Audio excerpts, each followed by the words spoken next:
పితా పుత్ర పవిత్ర ఆత్మనామమున ఆమేన్. ప్రియ దేవుని బిడ్డలారా, మీ అందరికీ దేవుని యొక్క ఆశీస్సులను తెలియజేస్తూ జూబిలీ సందర్భంగా ఈనాడు మత్తయి సువార్త 3వ అధ్యాయం వరకు చదివి ఉన్నాం. మరి 4, 5, 6 అధ్యాయాలు చదివి ధ్యానించుకుందాం. 4వ అధ్యాయము యేసు సాతాను శోధన. అంతటా యేసు సాతానుచే శోధింపబడుటకై ఆత్మ వలన ఎడారికి కొనిపోబడెను.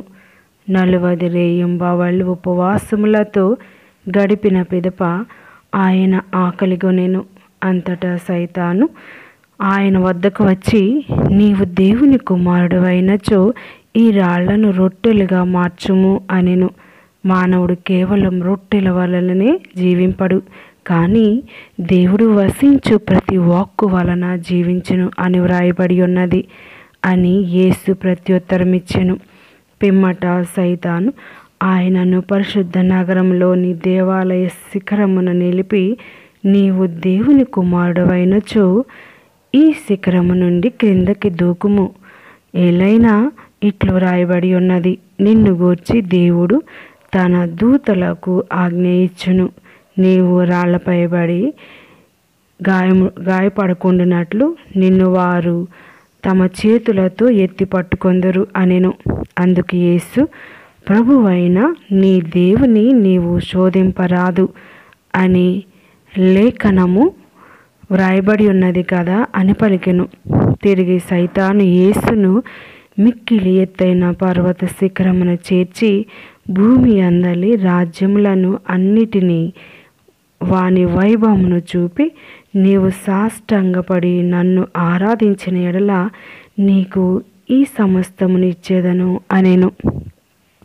సైతాను, పొమ్ము, ప్రభువైన నీ దేవుని ఆరాధింపుము, ఆయనను మాత్రమే సేవింపుము అని వ్రాయబడి ఉన్నది అని యేసు పలికెను. అంతటా సైతాను వెడలిపోగా దేవదూతలు వచ్చి యేసుకు పరిచర్యలు చేసిరి.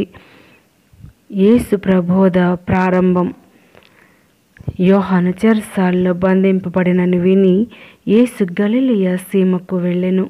ఆయన నజరేతును వీడి జెబూలూను నఫ్తాలి సీమల్లోని సరస్సు తీరముననున్న కఫర్నహూమునకు వచ్చి నివాసం ఏర్పరచుకొనెను.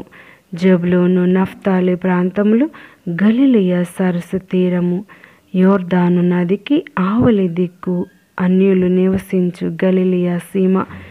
ఈ తావుల యందు అంధకారమున నివసించు ప్రజలు గొప్ప వెలుగును చూసిరి. మరణపు నీడలో నివసించు ప్రజలపై వెలుగు ఉదయించెను అని యెషయా ప్రవక్త ప్రవచనము నెరవేరినట్లు ఇది జరిగెను. హృదయ పరివర్తనము చెందుడు, పరలోక రాజ్యము సమీపించి ఉన్నది అని యేసు జనులకు బోధింపనారంభించెను. బెస్తలను పిలుచుట. గలిలయ సరస్సు తీరమున యేసు నడుచుచు వలవేసి చేపలను పట్టు పేతురు అను నామాంతరం గల సిమియోనును అతని సోదరుడగు ఆంద్రియను చూసెను. వారు జాలర్లు.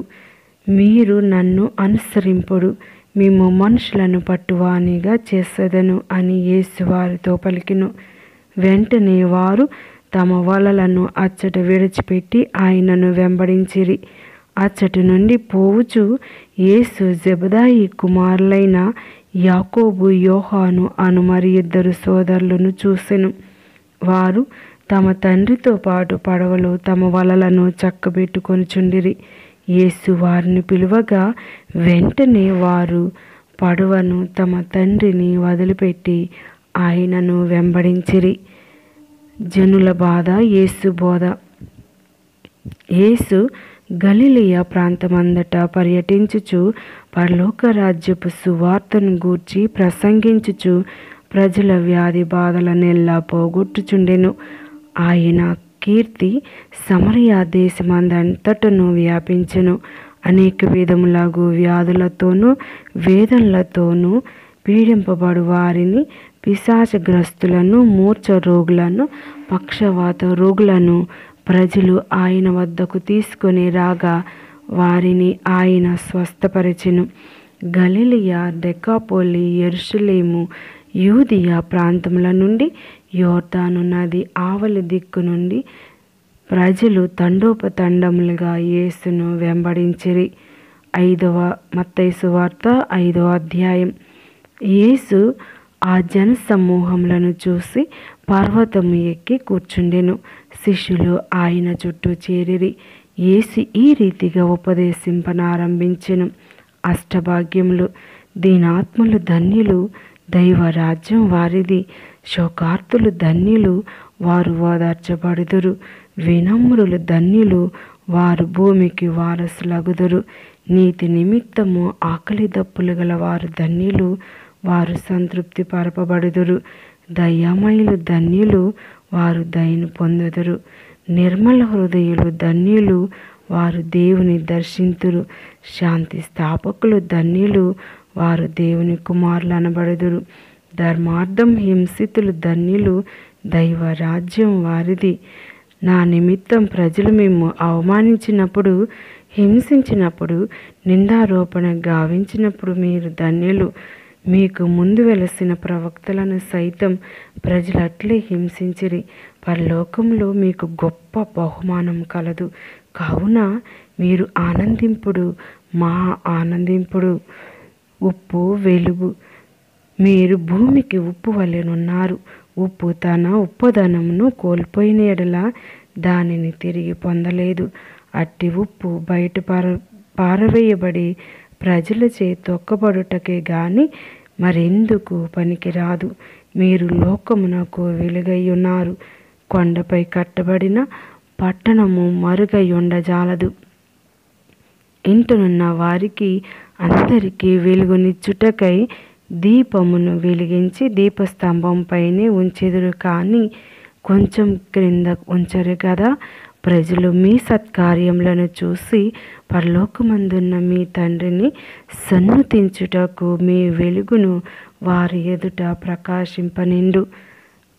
ప్రాతఃకృత నియమములు. నేను ధర్మశాస్త్రమును ప్రవక్తల ప్రబోధమును రద్దు చేయవచ్చితినని తలంపవలదు. నేను వచ్చినది వానిని సంపూర్తి వనర్చుటకే గాని రద్దు చేయుటకు కాదు. పరలోక భూలోకములు గతించినను ధర్మశాస్త్రములను ఒక్క అల్పాక్షరమైనను ఒక్క పొల్లు అయినను వ్యర్థము కాక అంతయు నెరవేరునని నొక్కి వక్కాణించుచున్నాను.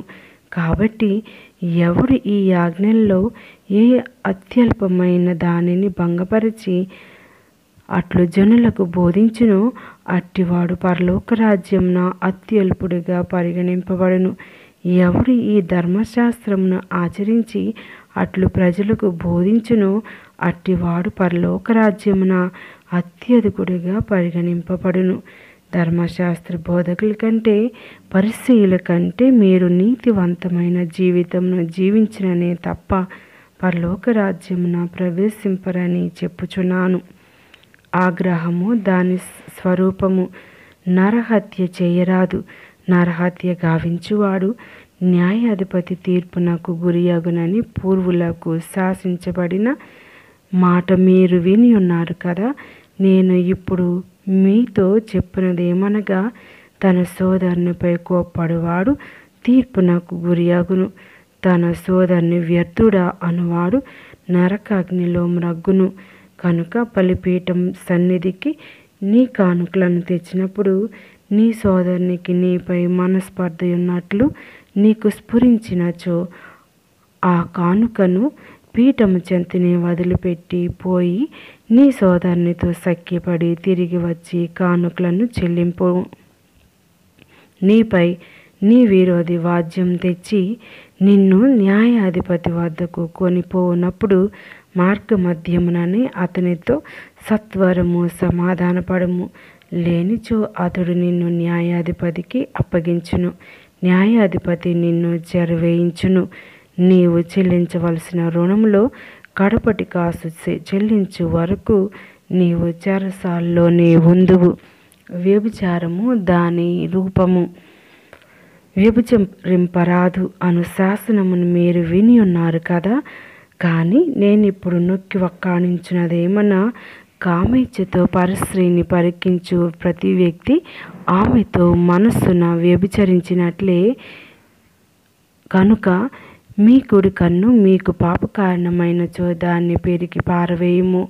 మీ దేహమంతయు నరకం పాలొగుట కంటే నీ అవయవంలో ఒక్కదాన్ని కోల్పోవుట మేలు.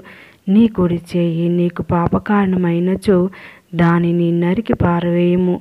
నీ దేహమంతయు నరకం పాలవుట కంటే నీ అవయవంలో ఒక్కదాన్ని కోల్పోవుట మేలు. భార్య పరిత్యాగం.